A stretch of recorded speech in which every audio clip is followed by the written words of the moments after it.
오늘은 우리 구주 예수님께서 십자가의 죽음으로 우리 인류의 모든 죄를 대속하시고 전능하신 우리 아버지 하나님이 놀라운 능력으로 죽으셨던 예수님을 다시 일으켜 살게 하신 부활을 기념하는 부활 주일입니다. 우리 그리스도인들이 다 믿음으로 고백하는 바와 같이 예수님의 십자가의 희생과 부활 사건은 우리의 구원, 즉 하나님 나라의 백성과 자녀로 영원히 살게 되는 특권을 가능케 한 복음의 핵심입니다. 특별히 초기의 모든 그리스도인들이 실제하는 믿음으로 예수 복음을 전파하게 되었던 결정적인 시작이 바로 예수님의 부활이었습니다.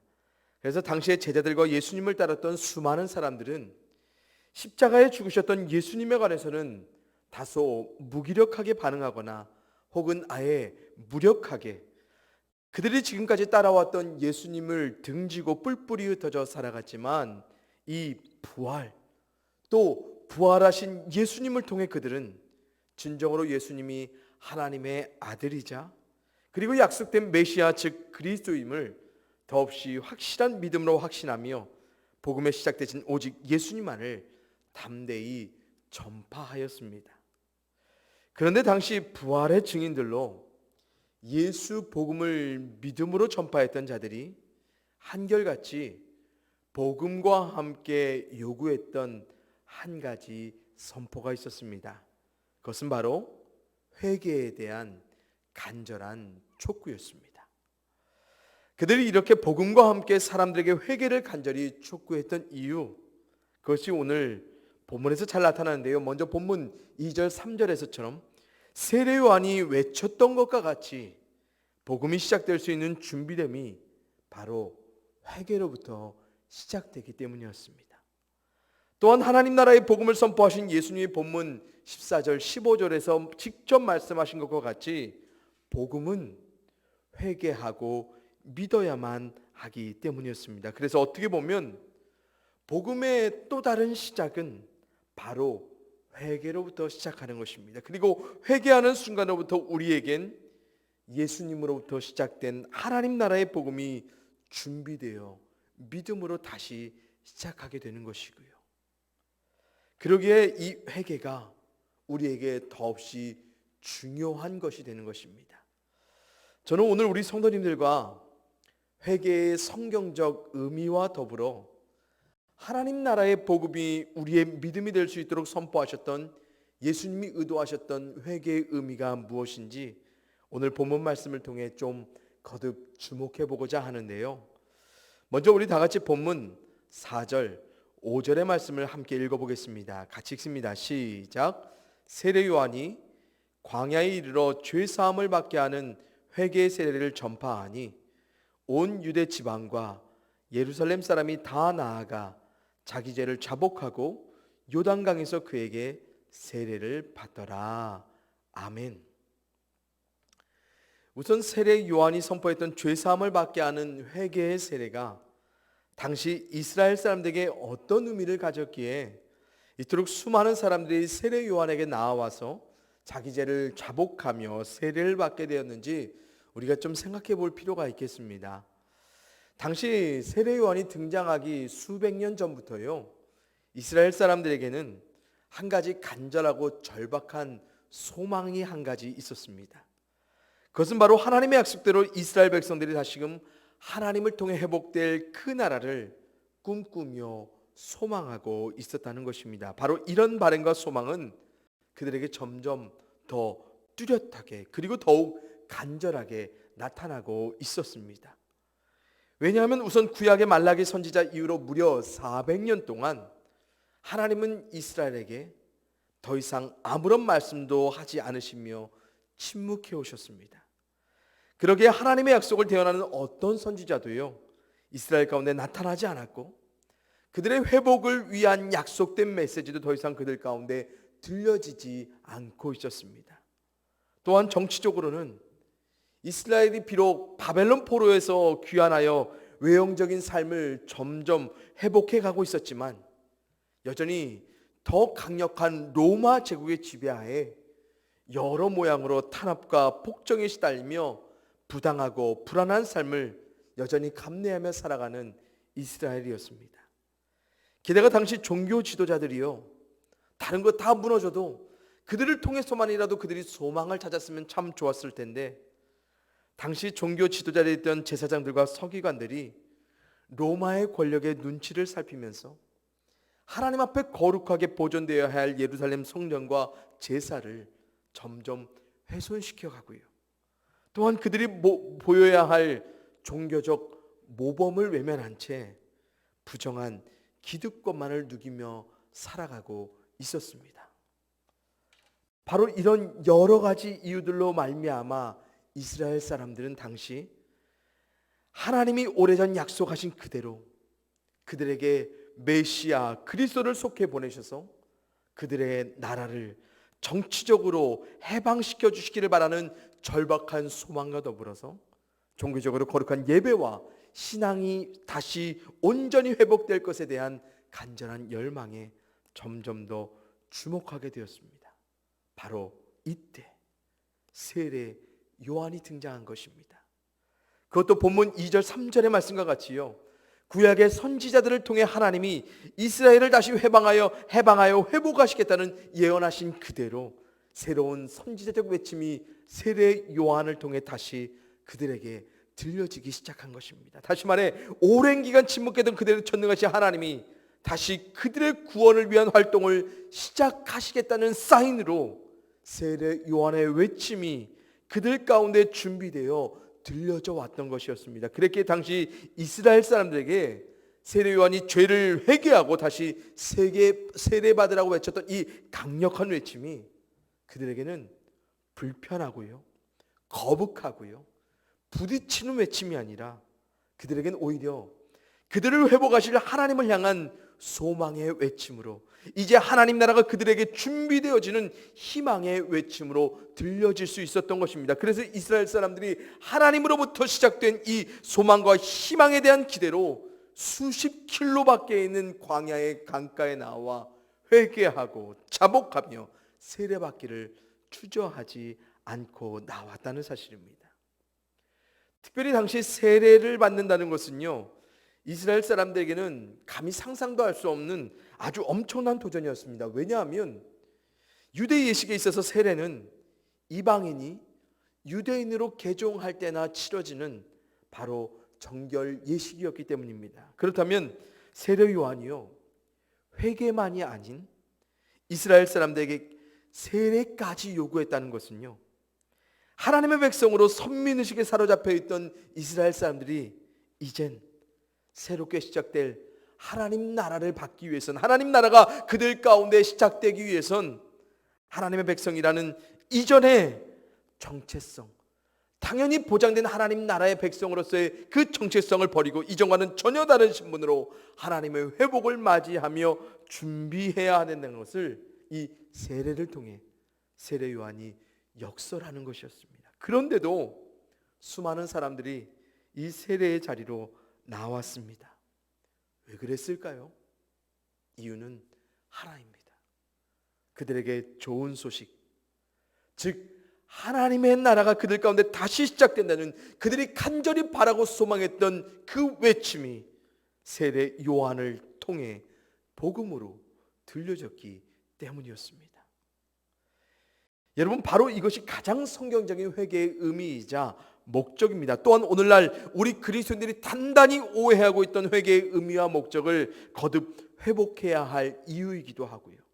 지금 세례 요한은 단지 이스라엘 사람들의 죄를 탓하고 비판하며 회개해야 된다, 세례받아야 된다라며 촉구하지 않습니다. 또한 세례 요한 자신으로부터 회개가 시작되었다고도 말하지도 않지요. 단지 세례 요한은 회개의 세례를 복음, 하나님 나라가 새롭게 시작되기에 너희들이 준비해야 된다라고 복음으로부터 시작하고 있고요, 또한 복음을 준비하는 자로서 회개의 세례를 강력하게 요청하고 있을 뿐입니다. 그래서 가장 성경적인 회개가 무엇이냐면요, 좋은 소식, 즉 복음으로 시작하는 것입니다. 그리고 진정한 회개는 하나님으로부터 시작된 좋은 소식을 적극적으로 우리 삶에 환영하며 믿음으로 반응하게 만든다는 것이라는 것을 우리가 기억해야 될 것입니다. 그래서 회개는 저항이 아닌 소망으로 받는 것입니다. 그러기에 복음의 좋은 소식이 들려지지 않는다면 우리는 회개할 수 없는 것이고요. 사실 오늘 우리에겐 회개가 소망과 희망의 좋은 소식으로부터 잘 들려지지 않는 것 같습니다. 그래서 우리는 단지 회개를 우리의 죄로부터 시작하려 합니다. 그리고 죄로부터 시작되는 우리의 끔찍하고 절망적인 현실에 먼저 주목하여 회개하고 복음을 믿게 만듭니다. 그래서 회개 가운데 죄인인 우리의 비참한 현실을 그대로 직면하게 하여 우리를 불편하게 만듭니다. 또한 우리의 잘못과 실수를 돌아보아 우리의 죄된 삶에 대한 거북한 감정을 촉발하여 바꿔내려는 시도쯤으로 우리는 회개를 이해하고 회개하게 만들려고 합니다. 그러나 회개는 단지 죄로부터 시작하는 것이 아닙니다. 물론 회개는 하나님 앞에 죄인인 우리의 현실을 직면하게 하는 건 맞습니다. 또한 우리의 내면 깊숙한 곳으로부터 하나님과의 관계 안에 올바르지 못한 우리의 잘못과 실수 모두를 진실하고 투명하게 그대로 바라보게 하는 것 회개 맞습니다. 그래서 회개 그 자체는 죄인인 우리에게 불편하고 거북하고 부딪히는 것이 맞습니다. 그러나 가장 중요한 사실을 우리가 잊어요. 회개가 우리의 죄로부터 시작하는 것이 아닌 복음으로부터 시작되게 하는 것이라는 것을요. 그래서 회복될 복음 때문에 우리는 불편하고 거룩한 회개의 자리로 나아가는 것입니다. 왜요? 복음에 대한 소망이 회개해야 할 우리를 압도하여 바꿔내시기 때문입니다. 그래서 이사야를 통해 하나님이 이렇게 말씀하십니다. 제가 읽어드립니다. 이사야서 59장 1절 2절입니다. 여호와의 손이 짧아 구원하지 못하심도 아니요 귀가 둔하여 듣지 못하심도 아니라 오직 너희 죄악이 너희와 너희 하나님 사이를 갈라놓았고 너희 죄가 그의 얼굴을 가리어서 너희에게 듣지 않으시게 함이니라. 아멘. 이 말씀이 무엇을 의미합니까? 우리가 죄를 회개하는 근본적인 이유, 우리의 죄로 인해 하나님의 구원으로부터 갈라진 우리 사이를 회복할 수 있다는 새로운 소망이 소식으로, 좋은 소식으로 들려지기 때문이라는 것입니다. 우리의 죄 때문에 우리로부터 얼굴을 가리셨던 하나님, 다시 얼굴을 돌리셔서 우리를 들으실 것을 우리가 믿음으로 확신하며 희망하기 때문에 회개한다는 것입니다. 결국 회개는 우리의 죄로 인해, 우리의 죄 때문에 단절되었던, 들려지지 않았던 우리를 향한 하나님의 구원을 향한 좋은 소식을 향해 돌이키게 만드는 것입니다. 하지만 이 돌이킴의 시작, 결국 무엇 때문입니까? 우리 죄 때문입니까? 아닙니다. 회개의 시작은 뭡니까? 하나님의 구원, 복음 때문입니다. 하나님의 구원이 단절되었기에 이 단절된 고리를 다시 붙여내기 위해 우리는 회개하는 것입니다. 죄 때문에 나를 듣지 아니하시는 그 하나님이 나를 다시 들으실 수 있도록 우리는 뭐 하는 겁니까? 회개하는 겁니다. 그래서 하나님의 복음이 우리에게 제대로 들려질수록, 믿어질수록, 즉 하나님의 구원이 더욱 우리 삶에 가까이 이루어지기를 소망하면 소망할수록, 또한 하나님 우리를 들으심에 귀한 은혜가 우리 가운데 다시 회복되기를 더욱 바라면 바랄수록 우리의 회개는 의지를 갖고 자발적으로 하나님 앞에 나아가게 만들고, 회개를 통하여 하나님으로부터 약속된 소망과 회복을 준비하는 삶으로 날마다 돌이키게 만든다는 것입니다.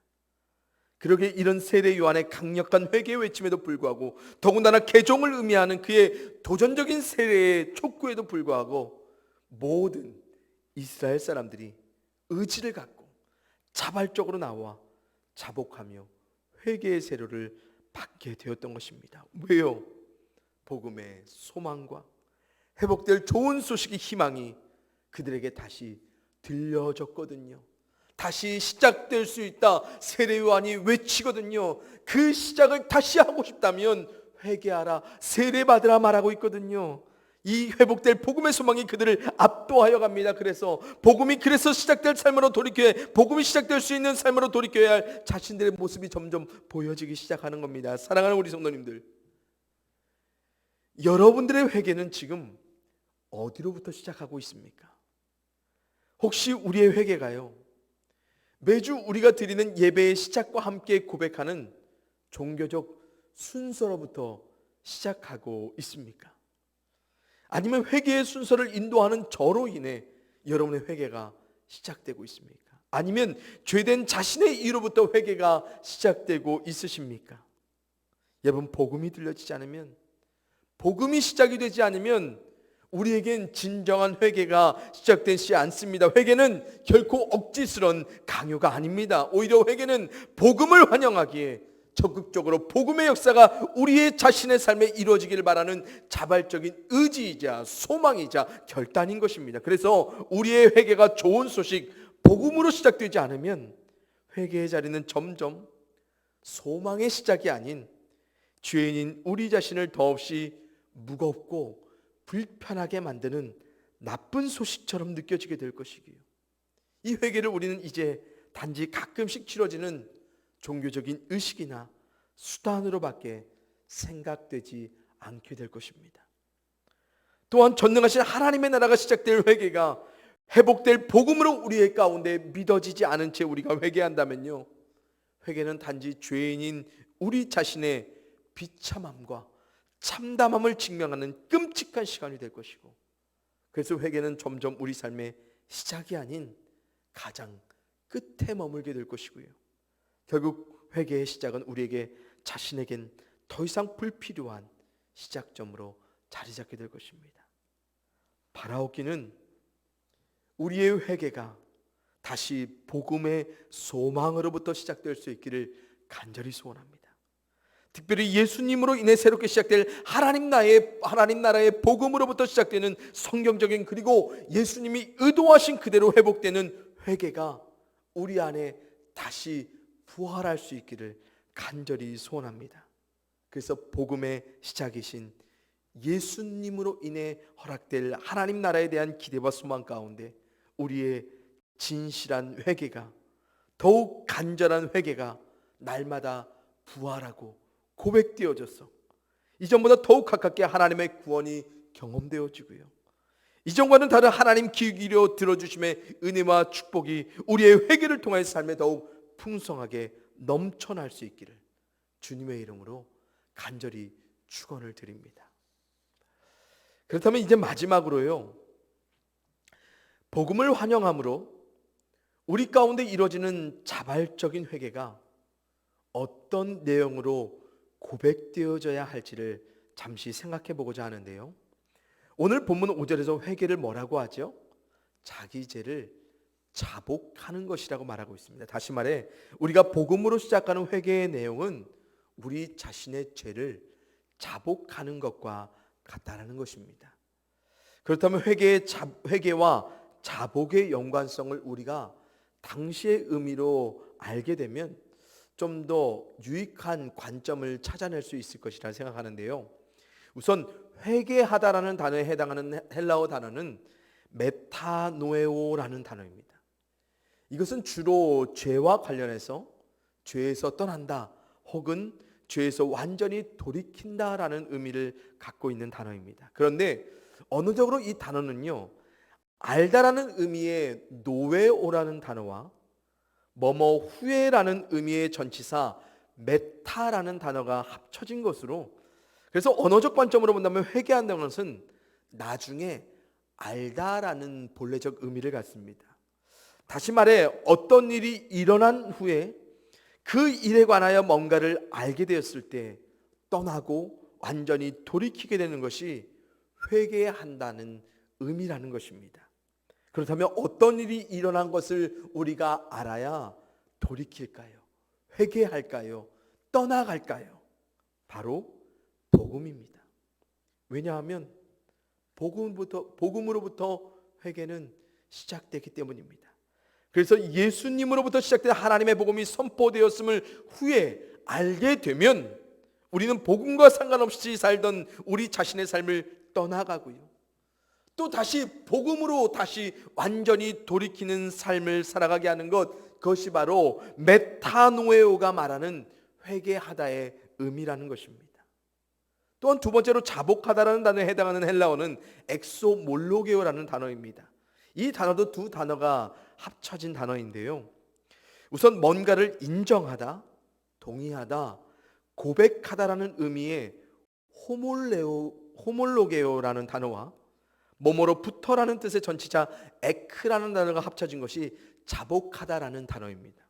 그래서 이 단어는 어떤 것으로부터 시작되는 뭔가를 인정하고 동의하고 고백하는 것으로 결국 어떤 것에 전적으로 일치한다라는 의미를 담고 있습니다. 그래서 특별히 죄와 관련해서 자복한다는 의미는 죄를 지은 자신이 바로 전적으로 자신임을 일치시키고 또한 그런 자신을 솔직하고 진실하게 인정하고 동의하고 고백한다라는 의미를 갖고 있습니다. 그래서 우리가 복음으로 시작되어야 할 회개를 알게 되면 자복해야 할 죄의 내용이 달라지게 됩니다. 복음을 알게 된 후에 복음과 상관없던 자신을 떠나보내고 그런 자신을 다시 복음으로 돌이키게 만드는 것, 그것이 회개라고 말씀드렸습니다. 그렇다면 이렇게 복음으로 시작된 회개 안에 자복하는 고백은 알게 된 복음, 들려진 복음의 시작으로 자신의 삶을 새롭게 시작하려 일치시키겠다며 그렇게 일치시켜야 될 내가 바로 자신임을, 또한 그런 자신을 전적으로 인정하고 동의하고 고백하는 것이 자복한다는 의미입니다. 사랑하는 성도님들, 오늘날 우리의 회개에 진정으로 회복해야 될 내용이 바로 복음으로 일치하지 않는 우리, 복음으로 시작하지 않는 우리 자신을 전적으로 일치하며 자복하는 고백이 필요합니다. 우리는 회개를 단순히 우리가 윤리적으로 도덕적으로 혹은 기독교적으로 합당치 못한 죄를 고백하는 정도로만 생각합니다. 그리고 그런 죄들을 고백하는 자신이 있다면 우리는 다 자복하며 회개한 줄로 생각하며 살아갑니다. 물론 회개는 이런 죄의 고백들이 포함됩니다. 하지만 단순히 그런 외형적인 죄만을 고백하는 것이 자복하는 회개의 전부는 아니라는 것입니다. 오늘 본문에서 분명히 우리에게 도전하는 회개의 자복은 복음으로부터 시작합니다. 복음과 상관없는 우리가 회개할 죄인입니다. 예수님이 시작이 되신 하나님 나라의 복음이 아닌 우리 스스로가 원하는 복음을 향해 떠나가고 다른 복음으로 돌이키며 살아가는 우리가 자복하며 회개해야 할 가장 근본적인 죄입니다. 그리고 우리에게 이미 알려지고 들려진 복음으로 정확히 일치시켜야 할 사람이 자신임을, 그래서 예수 복음으로 날마다 돌이키며 떠나가야 할 자가 바로 자신임을 전적으로 인정하고 동의하고 고백하는 자복의 고백이, 회개가 오늘 우리 가운데는 더없이 새롭게 부활하여야 할 것입니다. 요한복음에서 복음에 시작되신 예수님이 죄를 이렇게 정의하십니다. 죄에 대하여라 함은 그들이 나를 믿지 아니함이요. 아멘. 여러분, 예수님이 죄를 이 한마디로 정의하세요. 뭐예요? 가장 큰 죄, 가장 근본적인 죄로 바라보시는 건 뭡니까? 예수 안 믿는 겁니다. 결국 우리가 주목해야 할 가장 근본적인 죄는 복음에 시작되신 예수를 믿지 아니한 죄입니다. 계속해서 말씀드렸습니다. 회개의 초점은 복음입니다. 회개의 시작도 복음입니다. 결국 우리가 회개 안에 날마다 자복해야 될 고백의 초점, 그것이 무엇입니까? 복음, 예수 복음으로 일치하지 않은 우리 자신을 전적으로 동의하며 고백하는 것이고, 그러기에 자복하는 회개의 내용은 날마다 예수 복음과 일치시키려는 우리의 고백들이 삶을 통해 나타나는 것입니다. 사랑하는 성도님들, 오늘 여러분들 가운데 여러분의 회개 가운데 고백되어지는 자복의 내용은 무엇입니까? 복음에 시작되신 예수님을 통해 선포된 하나님 나라의 복음이 시작이 되지 않는 회개, 그리고 그 복음에 일치시키지 않는 자신에 대해 헐거운 잣대로 우리 안에 근본적으로 고백되어져야 할 자복의 내용은 어디서 시작하고 있습니까? 혹시 매주 교회에 정기적으로 나오는 자신이 있다면 우리는 이미 예수님으로 시작된 복음으로 시작하고 있다라고 생각하고 있습니까? 예수님으로 선포된 하나님 나라의 복음의 가치와 의미를 우리 삶에 정확하게 일치시키며 살아가고 있음이 단지 우리의 오랜 신앙의 연수로 대체되며 살아가고 있지는 않으신지요? 오랜 신앙생활의 연수가 그래서 예수 복음으로 살아가는 자신임을 자꾸만 일치시키려고 시도하고 있는 우리가 아닐런지요? 아닙니다. 시작이 제대로 돼야 시작의 다음도 제대로 맞춰지게 되어 있습니다. 미국의 유진 피터슨 목사님 말씀하십니다. 시작은 너무도 중요합니다. 지름길은 없습니다. 모든 것이 여기에 달려 있습니다 라고 말씀하십니다. 맞습니다. 시작처럼 중요한 건 없지요. 무엇이 시작이 되느냐에 따라 우리의 모든 준비한 모든 돌이킴은 전혀 다른 의미와 목적을 갖게 될 것입니다. 여러분, 우리의 모든 것에 오직 복음이 시작이 되게 하십시오. 예수님으로부터 시작된 복음이 우리 안에 다시 부활하게 하십시오. 그리고 복음 때문에 다시 돌이키는 회개의 자복이 우리 안에 부활하게 하십시오. 그리고 하나님 나라의 복음이 우리 안에 새롭게 시작하는 은혜와 축복을 누려가십시오. 그래서 부활절을 사는 우리가 아닌 복음이 부활한 삶을 살아가는 회개하는 우리가 다시금 시작되는 오늘이 될 수 있기를 주님의 이름으로 간절히 축원을 드립니다. 회개, 우리에게 끔찍한 건 아닙니다. 부딪히는 거 아닙니다. 회개는 복음이 우리로 말미암아 두 팔 벌려 환영하게 만드는 놀라운 역사이자 하나님이 살아있음의 증거가 우리 가운데 허락되는 축복의 자리입니다. 그런 자리 가운데 복음 때문에 나오는 우리 귀한 성도님들의 삶이 날마다 허락될 수 있기를 주님의 이름으로 간절히 축원을 드립니다. 함께 기도하겠습니다. 사랑의 아버지 하나님, 감사합니다. 특별히 오늘 부활하신 예수님을 기념하며 우리가 다시 초대교회의 성도들과 같이 부활의 능력을 믿음으로 선포하는 삶을 살아가기를 소원하며 또 부활하신 주님을 영광 가운데 가득히 올려드립니다. 아버지 하나님, 예수 그리스도의 십자가와 부활을 복음으로 전했던 우리 앞선 믿음의 세대들이 이 복음과 더불어 회개를 선포하였던 것처럼 우리도 회개에 민감하게 하여 주시옵소서. 복음과 함께 우리에게 들려지는 이 복음 때문에 돌이켜야 할 우리 자신을 돌아보는 회개의 역사가 우리 가운데 다시 시작될 수 있도록 부활할 수 있도록 주님 도와주시고 특별히 성경적인 의미 그대로 예수님이 의도하셨던 그 의미 그대로 다시 모든 의미는 죽어지고 새롭게 그 의미 그대로 살아나 우리 가운데 복음이 시작하게 하는 회개의 역사가 다시 넘쳐나게 하여 주시옵소서.